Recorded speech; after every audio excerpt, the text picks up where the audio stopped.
अगर तुम फिलहाल स्कूल में पढ़ते हो या फिर तुम कुछ समय पहले स्कूल से पास आउट हुए हो या फिर थोड़ा सा समय हो चुका है तुम्हें स्कूल से निकले हुए, तो आज मैं इस वीडियो में तुम्हें जो भी कुछ बात बताने वाला हूँ ना, तुम्हें एब्सोल्युटली रिलेटेबल लगने वाला है। मतलब कि तुम कहोगे कि यार क्या बात कर रहे हो, ये तो बिल्कुल सच है। तुमने भी इन बातों को कभी ना कभी एक्सपीरियंस किया होगा।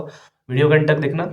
Let's begin in the video. And आज की वीडियो में मैं सब कुछ बताने वाला हूँ अपनी कहानी के साथ। मैं कोई भी इधर उधर के पॉइंट्स नहीं डालूंगा। बेसिकली पॉइंट्स तुम्हें अपने आप निकल के मिलते हुए दिखेंगे, क्योंकि मैं अपनी कहानी बता रहा हूँ तुम्हें। स्टार्ट करते हैं उस समय से जब मैं क्लास 6 में था। बेसिकली मेरे टीनेज का समय स्टार्ट हुआ हुआ था। एंड बेसिकली मेरे हिसाब से टीनेज एक ऐसा समय होता है जहाँ पे इंसान बहुत तरह से ग्रो करता है, फिजिकली भी, मेंटली भी। उनके पास चीज़ें होती है समझने के लिए। बेसिकली मैंने कि एक टीचर थे बचपन में, वो बेसिकली ये बताया करते थे ना कि बेटा, चीज़ दो तरह की होती है। एक तो जब हम लोग बहुत छोटे होते हैं, जब हम लोग यंग एज में आते हैं, टीनेज में आते हैं, उस समय हमारी एनर्जी लेवल्स बहुत ज़्यादा हाई होते हैं, लेकिन हमारी अंडरस्टैंडिंग लो होती है। व्हेयरएज़ इसलिए तो बच्चे बिल्कुल क्या करते हैं कि बिल्कुल गाड़ी भगा करके मैडम के सामने से गाड़ी निकाल दूँगा भाई, हीरो बन जाएगा और लड़की इम्प्रेस हो जाएगी ऐसे। है ना? अंडरस्टैंडिंग ज़ीरो है कि अभी गाड़ी ठुक गई तो मैं वहीं पे मर जाऊँगा। ठीक है? तुरंत मर सकता हूँ। बिना हेलमेट के मैं गाड़ी चला रहा हूँ मेन हाईवे पे, उसे इस बात की दिक्कत नहीं है। क्यों? क्योंकि उसके अंदर एनर्जी बहुत हाई है, वो गाड़ी कंट्रोल कर सकता है, लेकिन उसके अंदर अंडरस्टैंडिंग ज़ीरो है। सेम बात होती है बुड्ढों के साथ में। बुड्ढे मान लो कि कोई दादाजी हैं जो कि उनकी एज बहुत ज़्यादा हो गई है, वो क्या कर रहे हैं? उसकी अंडरस्टैंडिंग बहुत ज़्यादा है, बिल्कुल हाई लेवल पे, लेकिन एनर्जी कम है। इसलिए तो भाई वो इंसान हिल नहीं सकता है, लेकिन वो बैठे-बैठे सब कुछ कह रहा है कि नहीं बेटा ऐसा मत करो बेटा, बेटा वैसा मत ना करो बेटा। इस तरह से वो चीज़ें करता है। बेसिकली मैं ड्रामा करके दिखा रहा हूँ, लेकिन तुम मेरी बात को समझ रहे हो वहाँ पे। सेम होता है ना हमारे टीनेज के साथ भी। इस समय तुम 10 घंटे बैठ करके ना बिल्कुल पढ़ाई नहीं कर सकते हो। That is not that thing जो हमें करना चाहिए अपने टीनेज के समय में, बल्कि हमें इधर-उधर निकल के एक्सप्लोर करना चाहिए चीज़ों को। जितना से ज़्यादा हो सके उतना ज़्यादा नॉलेज ग्रास्प करना चाहिए। लगभग ऐसा होना चाहिए कि तुम दुनिया के हर एक किसी चीज़ के बारे में कुछ ना कुछ थोड़ा बहुत तो पता ही होना चाहिए। है ना? बहुत सारी चीज़ें हैं इस दुनिया में जानने के लिए। एंड यही एक वो चीज़ है जो इंसान को एक बेटर ह्यूमन बनने में मदद करती है। This is the building block, building stage of your life. बहुत मैंने ज्ञान दे दिया टीनेज के ऊपर में। इसी समय में हम लोग एक ऐसे क्लास में जाते हैं ना, जहाँ पे हमारे ऊपर पढ़ाई का सबसे ज़्यादा लोड होता है। एंड इवन हमारे साथ ऐसी चीज़ें किया जाती है कि हम बेसिकली उन चीज़ों में इंटरैक्ट नहीं कर पाते जहाँ पे हमें करना चाहिए। क्लास 6 में मैंने कोविड जब स्टार्ट हुआ, तो मैंने अपने स्कूल को क्लास 6 पढ़ के अपने स्कूल को छोड़ दिया। ठीक है? बेसिकली मैं आईसीएसई बोर्ड के स्कूल में पढ़ा करता था। एंड दैट इज़ बिकॉज़ वहाँ पे मेरे को काफ़ी अच्छी चीज़ लगती थी। एक मिशनरी स्कूल था वो, मैं वहाँ पढ़ा करता था। काफ़ी स्ट्रिक्ट वहाँ का डिसिप्लिन वगैरह था। एंड 6th क्लास के बाद वहाँ से मैं निकल गया। ओके। फिर लॉकडाउन लग गया एंड मैंने 7th क्लास अपना स्किप कर दिया। मैंने डायरेक्ट 8 क्लास में एडमिशन लिया। 8 क्लास में एडमिशन लेते के साथ मेरे साथ क्या हुआ कि वहाँ पे पहले तो लॉकडाउन लग गया। मैंने लॉकडाउन में अपना कुछ समय वेस्ट कर दिया। लॉकडाउन में बिल्कुल ज़ीरो प्रोडक्टिविटी थी, तुम भी इस बात को जानते हो। बेसिकली उसके बाद मैंने लास्ट के 1-2 महीने स्कूल गया मैं। एंड लास्ट के 1-2 महीने मैं जब स्कूल जा रहा था ना, तो बेसिकली उस समय मैं यूट्यूब पे वीडियोज़ बना रहा था। लगभग मैं क्लास 7 मैंने स्किप किया ना, तो जिस समय मैंने क्लास 7 स्किप किया कुछ समय, उसी समय से मैंने लगभग अपना यूट्यूब पे जर्नी स्टार्ट कर दिया था। मैं वीडियोज़ बनाता था। तो मैं जब स्कूल जाता सोचता था कि यार ये क्या कर रहा हूँ मैं घर में बैठ के वीडियोज़ बना सकता था यार, बड़े अच्छे से वीडियो बनाता। यहाँ पे ये लोग कुछ पढ़ा भी नहीं रहे एंड बेसिकली ये जो इतना पढ़ा रहे हैं तो मैं घर में पढ़ सकता हूँ खुद से। मेरे दिमाग में ये चीज़ आई। लेकिन हाँ, मेरे पास एडवांटेज क्या था कि मेरे पास मेरे फ्रेंड्स थे। मैंने एक सोशल ग्रुप बना लिया था काफ़ी अच्छा, क्योंकि मेरे को सोशलाइज़ करने में बचपन से बहुत मज़ा आता है। I really like to make friends, that is my human nature. इसके बाद क्या हुआ, मैं क्लास 9th में आया। वापस से मेरे साथ बहुत सारी दिक्कतें हुई, मेरी फैमिली के साथ फाइनेंशियल इश्यूज़ हुए, इवन मेरे फादर को कैंसर भी हुआ। दैट इज़ द रीज़न मेरे को अपना स्कूल छोड़ना पड़ गया। मैंने क्लास 9th में अपने स्कूल को ड्रॉप आउट कर दिया। ऐसा नहीं कि मैंने पढ़ाई छोड़ दी, मैंने अपने 10th का रजिस्ट्रेशन करवाया। ठीक है? मैं सीबीएसई से 10th का रजिस्ट्रेशन करवा चुका था and I was going to give my boards exam. लेकिन ये एक ऐसा समय था ना, जब मैंने सोचा कि अगर मेरे साथ बुरी चीज़ें हो रही है, then I will try to improve myself. मैं खुद को अच्छा करूँगा, मैं खुद को बेटर बनाने वाला हूँ। ठीक है? मैंने सेल्फ इम्प्रूवमेंट की जर्नी स्टार्ट की अपनी। मैं यूट्यूब कर रहा था। मैंने सोचा कि मैं कि क्या करता हूँ कि मैं आर्ट वगैरह सीखता हूँ थोड़ा-सा। मैंने अपने आर्ट स्किल्स को अच्छा किया। मुझे बचपन में बहुत बहुत इंटरेस्ट था कि मैं आर्ट वगैरह करूँ। ठीक है? अभी लगभग मैंने छोड़ दिया है। उसके बाद मैंने पोएम्स लिखना चालू किया एंड इवन मेरी एक पोएम तो पब्लिश भी हुई थी एक बुक में। एक एंथोलॉजी की बुक थी, जिसमें बहुत सारे इंडिया के इधर-उधर के पोएम्स थे। तो उसमें मेरी भी एक पोएम चल गई थी। मैं काफ़ी खुश हुआ था उस बात से। उसके बाद आगे जा कर के मैंने सोचा कि क्यों ना मैं अपने फाइनेंशियल्स को भी अच्छे से रेज़ करूँ। तो मैंने घर-घर जाके ट्यूशन पढ़ाना स्टार्ट किया। मैं बेसिकली फिर अपने कोचिंग में जाया करता था। वापस से मैंने अपनी लाइफ़ को थोड़ा-सा स्टेबल बनाने की कोशिश की। मेरे को इंटरेस्ट आया कि मुझे मसल बिल्डिंग करनी चाहिए, तो लगभग मैंने 9th क्लास से ही वर्कआउट करना चालू कर दिया। एंड इवन बाद में 1.5 साल बाद जाकर के मैंने जिम भी जॉइन किया। मैंने वहाँ पर भी काफ़ी अच्छे से प्रोग्रेस किया एंड लाइफ़ बहुत अच्छी चलने लग गई थी। लेकिन दैट इज़ द रीज़न मैंने अपने क्लास 10th में अपने ये वाले समय को कंप्लीट कर लिया एंड चीज़ें थोड़ी-सी अच्छी होने लग गई थी एंड मैंने ये सोचा कि जब मैं +1 में आऊँगा, देन मैं किसी कॉलेज या फिर किसी स्कूल में एडमिशन लूँगा। आई वाज़ कन्फ्यूज़्ड कि मुझे +1 कॉलेज में, +2 कॉलेज में जाना चाहिए या फिर मेरे को एक स्कूल में जाना चाहिए। मैंने सोचा कि मैंने अपनी स्कूल लाइफ़ थोड़ी-सी बर्बाद की है, वापस मैं अब स्कूल में चलता हूँ। मैं स्कूल में आ गया, मैंने अपने स्कूल में एडमिशन लिया एंड एवरीथिंग वाज़ ओके। मैंने एक वीडियो भी बनाई कुछ दिन पहले अपने स्कूल की, पर क्या बताऊँ भाई, मेरे स्कूल वाले क्या करते हैं वो सब छोड़ो, मैं किसी भी स्कूल में पर्सनली कंप्लेन नहीं करने वाला हूँ, ठीक है। अब मैं बात करूँगा ना, एक लाइन खींच लो, ऐसे बचपन में आता था ना क्वेश्चन आंसर की, डिफरेंशिएट बिटवीन फलना एंड ढिकना, तो आज भी तुम वही कर लो। मैं यहाँ पे एक लाइन खींच रहा हूँ सीधे, यहाँ बताऊंगा एडवांटेजेस, यहाँ बताऊंगा तुम्हें डिसएडवांटेजेस। सबसे पहले हम लोग बात करते हैं ना डिसएडवांटेजेस की। पहले मैं बुरी चीज़ें ही बताऊंगा। बुरी चीज़ यही होती है ना कि तुम स्कूल जा करके अपना most of the time waste कर देते हो। बेसिकली मानो कि मैं एक इंसान हूँ, मुझे दिन में 100 यूनिट एनर्जी मिलती है, 100 यूनिट, समझ रहे हो? 100 यूनिट्स, कोई भी आलतू-फालतू अपने ऐप से यूनिट निकाल के तुम मान लो। अब इस यूनिट की एनर्जी में तुम कुछ भी कर रहे हो, अपना काम ये वो कर रहे हो। मान लो कि मैं ये घटिया सी बोतल उठा रहा हूँ, ठीक है? मान लो कि मैं कूद रहा हूँ छत से अपने, कुछ भी कर रहा हूँ मैं उस एनर्जी से। तो वो एनर्जी वहाँ पे यूज़ हो रहा है। अब एक ऐसा इंसान जिसे कि अच्छी कॉन्शियसनेस आ गई है। बचपन में हमें कॉन्शियसनेस नहीं होती थी, तो ह उसके लिए बहुत ज़्यादा दिक्कत नहीं होती थी। अगर मैं स्कूल जा रहा हूँ, तो वहाँ पे अपनी एनर्जी पढ़ाई में लगाऊँगा। अगर मैं अपने स्कूल में नहीं जा रहा हूँ, तो मैं घर पे खेलूँ, कूदूँगा, अपना हाथ-पैर तोड़ूँगा, तो वो भी अलग बात है। लेकिन एक बार इंसान जो +1 में आ चुका है या फिर जो 8-9 पास को कर चुका है, लगभग उस समय से ही इंसान को थोड़ी-सी चीज़ें समझ में आने लगती है। इसके बाद क्या हुआ, वापस से वही दिक्कत होने लगी, मुझे टाइम नहीं मिला। मैं अपने यूट्यूब पे फ़ोकस नहीं कर पाया, मैंने लगभग 1 साल के लिए यूट्यूब छोड़ दिया। मैंने कोई वीडियोज़ नहीं बनाई, कुछ नहीं किया। फाइनेंशियल भी रेज़ करने मैंने छोड़ दिया and I was completely lost, ठीक है। मैंने सोचा कि चलो मैं जिम जा रहा था, फिर मैंने वो भी छोड़ दिया, ठीक है।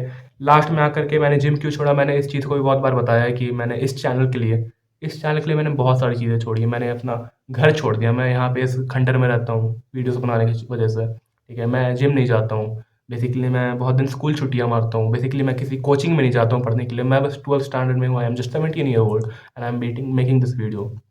क्योंकि मुझे बेसिकली ऐसा फ़ील होता है ना कि पढ़ाई बहुत ज़रूरी है लाइफ़ में। लेकिन we have to follow our interests also, है ना? हमें उन पे भी फ़ोकस करना है बहुत ज़्यादा।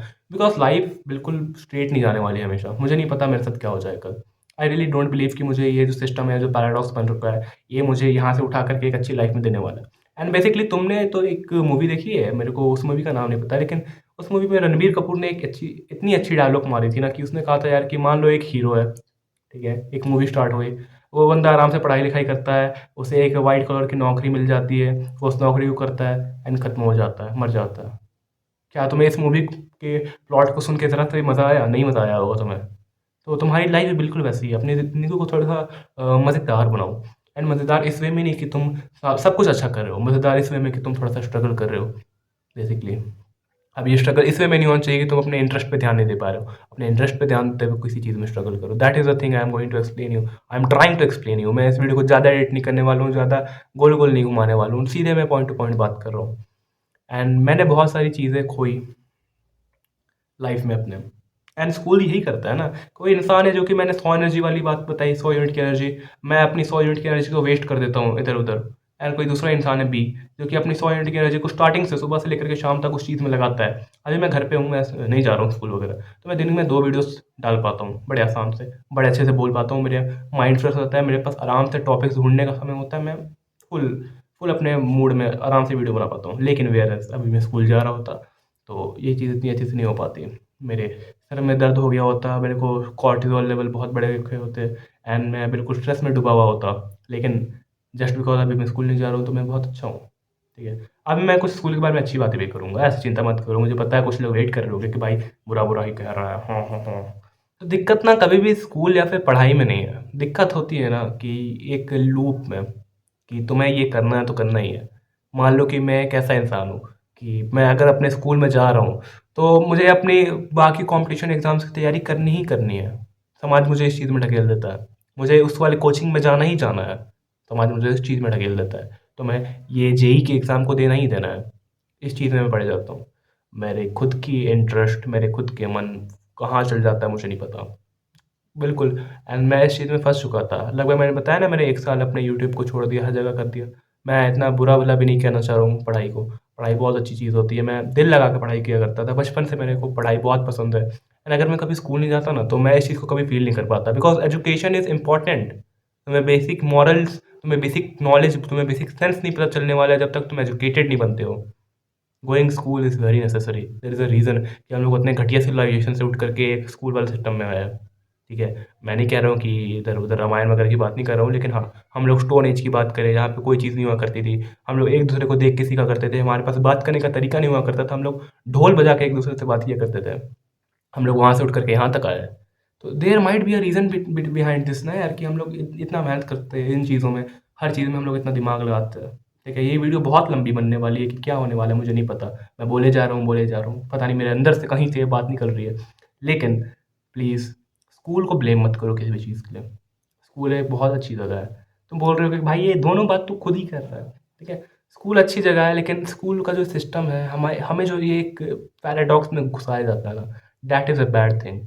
जहाँ पे हमें बोला जाता है कि तू पढ़, that is a bad thing. जहाँ पे हमें बोला जाता है कि भाई कोई क्लास 10th या फिर 12th का बच्चा है, उसे ऐसा कहा जाता है कि you can't participate in other physical activities और एनी अदर इन एक्टिविटीज़, तो उसमें पार्टिसिपेट नहीं कर सकते हो। ये बुरा चीज़ होता है। जहाँ पे किसी बच्चे के 80% से कम आते हैं, तो लोग उसे कहते हैं कि यार तू तो ऐसा हो गया, वैसा हो गया। शायद से तुमने ये फ़ील किया होगा कि तुम एक ज़माने में बहुत अच्छे थे पढ़ाई में, एंड उसके बाद तुम अच्छे नहीं रहे, क्यों? हो सकता है कि तुम कभी अच्छा होना ही नहीं चाहते थे पढ़ाई में। हो सकता है तुम बस पढ़ाई को एवरेज रखना चाहते थे। हो सकता है तुम किसी और चीज़ में अपने दिमाग में लगाना चाहते थे, जहाँ पे तुम ज़्यादा अच्छा फ़ील करते थे, एंड तुम्हारा दिमाग अपने आप वहाँ पे जाता गया। हो सकता है तुम्हें अपने मार्क्स को बुरा लाने पे बुरा इसलिए नहीं फ़ील होता है, क्योंकि तुम बहुत ज़्यादा प्यार करते हो, कि तुम्हें पढ़ाई ऐसा करना है, तुम्हें पढ़ाई से बहुत प्यार है। क्योंकि बस तुम्हें इतना ऐसा ही फ़ील होता है, क्योंकि तुम्हें बुरा लगता है अपने पेरेंट्स के लिए कि हाँ, they are paying for it, वो पैसा दे रहे हैं इस चीज़ के लिए, इसलिए तुम्हें बुरा लगता है ना? एंड अभी के समय के जनरेशन के लोग इतने पागल हो गए हैं ना, मैं स्कूल को बुरा भी नहीं बोल सकता हूँ, मैंने ये बात तो बताया। अगर किसी इंसान का अटेंशन स्पैन यार गोल्ड फिश से भी ज़्यादा कम है, 8 सेकंड से भी ज़्यादा कम है, मैं तो यहाँ पे 12 या 13 मिनट की वीडियो बना चुका हूँ। मेरे को लगता नहीं कोई वीडियो उस पूरे पूरे को वीडियो को देखने वाला है, लेकिन फिर भी लोगों को इस चीज़ को समझने की बहुत ज़्यादा ज़रूरत है। And school is not a bad place, लेकिन मैं बार-बार यही बोलूँगा, जिस सिस्टम में तुम जा रहे हो, जिस सिस्टम में तुम फँस रहे हो या फिर फँसने वाले हो आगे जा कर के भी, 9th-10th में तुम्हें बोला जाता है कि यार तुमने देखा होगा कि इतने बड़े-बड़े भाई ऑनलाइन टीचर्स है, फिज़िक्स वाला, दिस एंड दैट वगैरह-वगैरह, इतना ज़्यादा एक हाइप बना के रखे हैं पढ़ाई को लेकर के कि पढ़ाई ही सब कुछ है, उसके बिना लाइफ़ में कुछ नहीं होने वाला। मैं नहीं कह रहा हूँ कि मैंने बहुत कुछ कर लिया लाइफ़ में, but I literally feel that कि कोई बच्चा अगर जो 10th में टॉप कर रहा है, उसे ये लोग बिल्कुल महाराज जैसा सर पे बैठा करके रख रहे हैं कि हाँ बेटा तूने तो दुनिया जीत ली है। अगर तुम अपने पर्सनल इंटरेस्ट को यहाँ पे फॉलो करते, तो यहाँ पे तुम्हें कोई भी अवार्ड देने नहीं आता, and that is the thing, most of the लोग उस चीज़ को एक्सेप्ट नहीं कर पाते। अभी अपने अंदर झाँक करके देखो, एंड तुम्हें खुद पता चलेगा कि तुम क्या करना चाहते हो लाइफ़ में, ठीक है? मैं एक वीडियो बनाऊँगा स्पेसिफ़िक कि अपने गोल को कैसे फाइंड करें, ठीक है? एंड तुम्हारा गोल कभी भी कोई कॉम्पिटिशन एग्ज़ाम को पार करना, कभी भी कोई अमाउंट ऑफ मनी को कमाना, कभी भी कोई बहुत बड़ा घर बनाना, बहुत बड़ी गाड़ी खरीदना नहीं होना चाहिए। Your goal is going to be literally different. मैं बताऊँगा बहुत जल्द। मैंने डिसएडवांटेज बता दिया, डिसएडवांटेज में भी मैंने कुछ-कुछ अच्छी-अच्छी चीज़ें बता दी स्कूल के नाम पे, लेकिन मैं अब एडवांटेजेस बताने वाला हूँ। बेसिकली अगर तुम स्कूल जाते हो ना, तो मेरे पास एक रीज़न था कि मैंने इतना सब कुछ इम्प्रूव किया स्कूल ना जा कर के। आई हैड अ ऑप्शन कि मैं 11th-12th भी स्कूल ना जाऊँ, लेकिन मैंने फिर भी स्कूल जाना चूज़ किया। There is a reason behind this. क्यों? वो है सोशल स्किल्स। मैंने हर चीज़ इम्प्रूव कर लिया, लेकिन सोशल स्किल्स में मेरे को और एक अदर हैंड चाहिए था, है ना? एंड अगर मैं स्कूल नहीं जाता ना, तो ये चैनल कभी नहीं बन पाता। मेरे को कभी नहीं आइडिया आता कि मैं इस चैनल को बना पाऊँ, शायद से। क्योंकि बहुत सारे लोगों ने इस चीज़ में सपोर्ट किया है, चाहे अनजाने में ही कहीं से मेरे को इसका आइडिया दे दिया। मैं बेसिकली मुझे इस चैनल को बनाने का आइडिया तब आया था जब मेरे को एक गाय दौड़ा रही थी पीछे से, कि मेरे को एक गाय सींग मारने वाली थी आकर के। एंड तब मेरे दिमाग में आइडिया आया कि मैं एक चैनल बनाता हूँ सेल्फ इम्प्रूवमेंट का। है ना? एंड वो कहीं न कहीं मेरे स्कूल से कनेक्टेड है। तुम सोशली अच्छे हो पाते हो स्कूल जा कर के, डेफ़िनेटली। तुम अपने स्किल्स को अच्छा कर पाते हो स्कूल जा कर के। तुम अपने चीज़ों को परफ़ॉर्म कर पाते हो। बेसिकली स्कूल अच्छे के लिए अच्छा है। अगर तुम एक ऐसे इंसान हो जिसे परफ़ॉर्म करना बहुत पसंद है, एक ऐसे इंसान हो जो कि ऐसा नहीं सोचता है कि यार कभी भी स्कूल में परफ़ॉर्म ना करने का घमंड है। अगर तुम वैसे इंसान नहीं हो ना, तो तुम्हारे लिए स्कूल बहुत अच्छी चीज़ होने वाली है, एंड बेसिकली तुम वहाँ पर भी जा कर के कहीं न कहीं से वैल्यू निकाल ही लाने वाले हो, ठीक है? कहीं न कहीं से तुम उस वैल्यू को चूसने वाले हो कि हाँ भाई, आजा। अगर स्कूल में दिन भर पढ़ाई हो रही है तो ठीक है, कोई बात नहीं। मैं भले ही बंक करने के नाम पे क्लासेस को, लेकिन किसी न किसी अदर एक्टिविटीज़ में इन्वॉल्व हो जाऊँगा, स्पोर्ट्स में घुस जाऊँगा, मैं चाहे तो सिंगिंग में घुस जाऊँगा, मैं ग्रुप सॉन्ग्स में घुस जाऊँगा। मैं लड़कियों के बीच में घुस गया था भाई, बीच में गिटार बजाने के लिए। मेरे को लगभग 20 लड़कियों के बीच में गिटार बजाना पड़ा था गाना गाने के लिए। क्यों? क्योंकि मुझे क्लासेस में बोर होना पड़ता था बैठ के। मैंने बहुत सारे परफॉर्मेंस किए स्कूल में। मैंने बहुत सारी चीज़ों को इवेंट्स को ऑर्गेनाइज़ कराया ऐसे-ऐसे। लास्ट टाइम फेयरवेल हुआ मेरे स्कूल का, उससे पहले एक इंटर स्कूल कॉम्पिटिशन हुआ, उससे पहले कुछ 26 जनवरी, जितने भी अभी इवेंट्स हुए लास्ट 4 या 5, सारे इवेंट्स को सिर्फ़ मैंने ऑर्गेनाइज़ किया और मेरे 2 दोस्तों ने। हम तीनों ने मिल कर के ऑर्गेनाइज़ किया। And that is the reason कि मेरे को कभी न कभी ये रिग्रेट नहीं हो पाएगा कि मैंने स्कूल जाकर के गलती की है। क्योंकि स्कूल तुम्हें जाना पड़ेगा, स्कूल में तुम्हें रहना पड़ेगा, तुम्हें अपनी पढ़ाई पूरी करनी पड़ेगी। लेकिन ये तुम्हारे ऊपर है कि तुम उसे स्मार्टली कर रहे हो। क्योंकि मेहनत तो भिखारी भी करता है ना, वो सक्सेसफुल क्यों नहीं बन पाता है? हाँ, हाँ, इस दुनिया में ज़रूरत तो हर किसी को होती है ना पैसों की। ज़रूरत तो भिखारी को भी है पैसों की, ज़रूरत तो मुझे भी है पैसों की, ज़रूरत तो तुम्हें भी हो सकती है पैसों की, ज़रूरत तो अभी मैं अंबानी के सारे पैसे ले लूँ तो उसे भी ज़रूरत पड़ जाएगी पैसों की। लेकिन क्या वो भिखारी अमीर बन पाता है? नहीं। लेकिन वो अंबानी बन पाएगा अमीर। क्यों? क्योंकि वो भिखारी पैसों की उस ज़रूरत तो होती है, लेकिन उस ज़रूरत को समझ नहीं पाता है। एंड तुम्हें उस ज़रूरत को समझना है, सिर्फ़ पैसों की नहीं, हर एक चीज़ की। पढ़ाई की भी, सोशल स्किल्स की भी, अपनी लाइफ़ की भी, अपने पर्सनल इंटरेस्ट की भी, अपने खेल-कूद की भी, अपने लड़के-लड़कियों की भी, जिस चीज़ में भी तुम्हें इंटरेस्ट है, अपने अपोज़िट जेंडर में हो सकता है तुम गे हो, तुम्हें लड़के पसंद आते हो, उस चीज़ में भी, हर चीज़ में। बस 17 मिनट की मैंने वीडियो बना दी है। अगर तुम्हें अच्छी लग रही हो तो मैं मिलता हूँ नेक्स्ट वीडियो में, तब तक के लिए गुड बाय। हालाँकि ये 17 मिनट शायद से कम हो जाएगा, 16 हो जाएगा क्योंकि क्रॉप व्रॉप करते-करते बेसिकली इट्स ओके। मैं मिलता हूँ नेक्स्ट वीडियो में, गुड बाय।